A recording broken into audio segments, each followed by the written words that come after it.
أتيتم له بحيلة. قد كان محمد غلاما حدثا فيكم، أصدقكم حديثا وأعظمكم أمانة، حتى إذا رأيتم الشيب في صدغيه قلتم ساحر، كاهن، شاعر، مجنون، والله ما هو بذلك، فانظروا في شأنكم. وما معهم إلا العناد، وما بهم من العقل والإنصاف مثقال درهم. أجمعوا رأيهم على أن يفاوض ويغرى بالدنيا والنساء، وهو القائل صلى الله عليه وسلم: فاتقوا الدنيا واتقوا النساء. انتدبوا لتلك المهمة أبا الوليد عتبة، فأتى رسول الله صلى الله عليه وسلم وقال: يا محمد، أنت خير أم هاشم؟ أنت خير أم عبد المطلب؟ أنت خير أم عبد الله؟ فلم يجبه رسول الله صلى الله عليه وسلم، لأنه يريد هدايته. فمن الحكمة ألا يدخل معه في معارك جانبية تعيقه عن ذلك الهدف. لقد كان بإمكانه صلى الله عليه وسلم أن يقول: أنا أفضل، وصدق، فهو سيد ولد آدم أجمعين، لكنه بذلك قد يضيع الفرصة الذهبية من هداية هذا الرجل.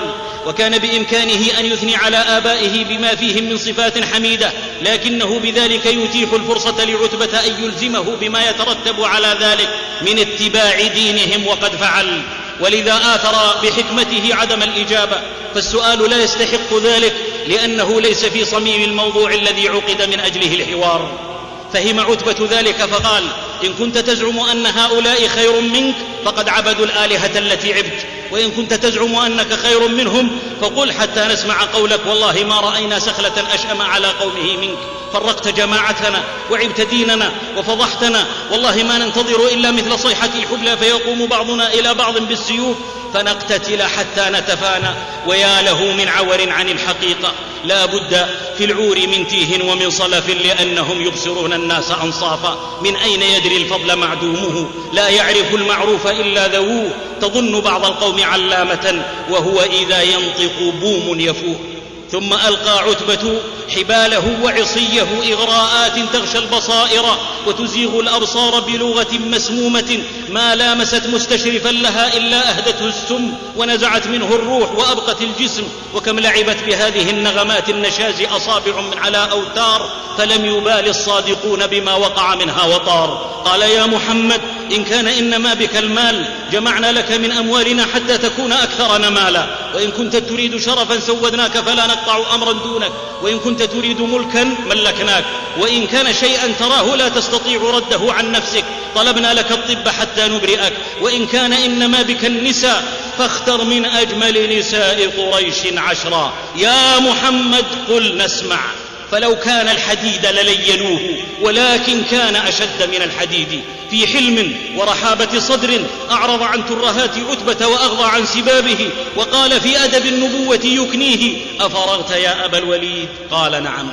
فأعلن موقفه الحاسم بشجاعة نادرة دون مراوغة أو مداهنة أو استعطاف أو استلطاف، لأن قضيته قضية عقيدة تقوم على الصراحة والبيان، فلا تنازل ولا إدهان. كالكوكب الدري تلقاه العز بين يديه والجاه، والأرض في عينيه خردلة وعلى عبيد الأرض نعلاه.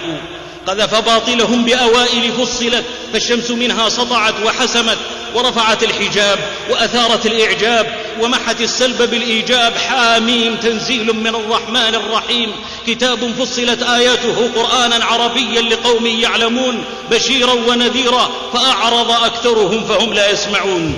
عتبة يسمع القرآن من فم من أنزل عليه القرآن، فيلقي يديه خلف ظهره وقد فغرفوه مأخوذا بسلطان البيان، ورسول الله قد استحضر عظمة الله الذي خاطبه به، يتلوه بكل أحاسيسه ومشاعره، ويهوي به على إغراءاتهم ومطامعهم، فكان الآي صاعقة عليهم تشب على مطامعهم سعيرا. كذاك السيف أمضى وهو هاو، وأقطعوا مضربا منه شهيرا. لما بلغ قول الله: فإن أعرضوا فقل أنذرتكم صاعقة مثل صاعقة عاد وثمود، هب عتبة مذعورا قد خيل إليه أن الصاعقة قد حلت به، فأمسك بفم النبي صلى الله عليه وسلم يناشده الله والرحم إلا صمت، فصمت رسول الله صلى الله عليه وسلم، ووقع الحق وبطل ما كانوا يعملون، فغلبوا هنالك وانقلبوا صاغرين. انقلب إلى قومه فلما رأوه قالوا: نحلف بالله لقد جاءكم بغير الوجه الذي ذهب به، قد نطقت بضعفه العيون، ما أبلغ العيون إذ تبين. بادروه ما وراءك يا أبا الوليد، فقال وقد آمن بسلطان اللغة والبيان وإن لم يؤمن بالقرآن. ما هو والله إلا أن جئته فعرضت عليه ما عرضت، ثم سمعت منه قولا والله ما سمعت مثله قط، والله ما هو بالسحر ولا بالكهانة ولا الشعر، ما فقهت إلا قوله أنذرتكم صاعقة مثل صاعقة عاد وثمود، فأمسكت بفيه وناشدته أن يكف. ولقد علمتم أن محمدا إذا قال شيئا لم يكذب، يا معشر قريش أطيعوني واجعلوها بي وخلوا بين هذا الرجل وما هو فيه، والله ليكونن لقوله الذي سمعت نبأ عظيم. قالوا سحرك والله يا أبا الوليد، فعاد كالكلب بالوصيد، وكان قريبا على صحة فقد داخلته حروف العلل. ولا عجب من يكن للجرم خلا ليس يخلو من إصابة، وهل يبصر الرمداء شمس الضحى، وهل يحس بطعم العذب من إيف في الفم، والله متم نوره ولو كره الكافرون.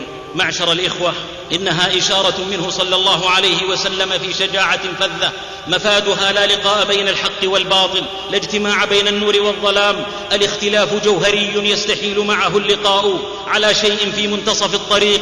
الأمر لا يحتاج إلى مراوغة ولا مساومة، ليس إلا الخروج عن الكفر بجملته إلى الإسلام بجملته، وإلا فالبراءة التامة. لي عملي ولكم عملكم، أنتم بريئون مما أعمل وأنا بريء.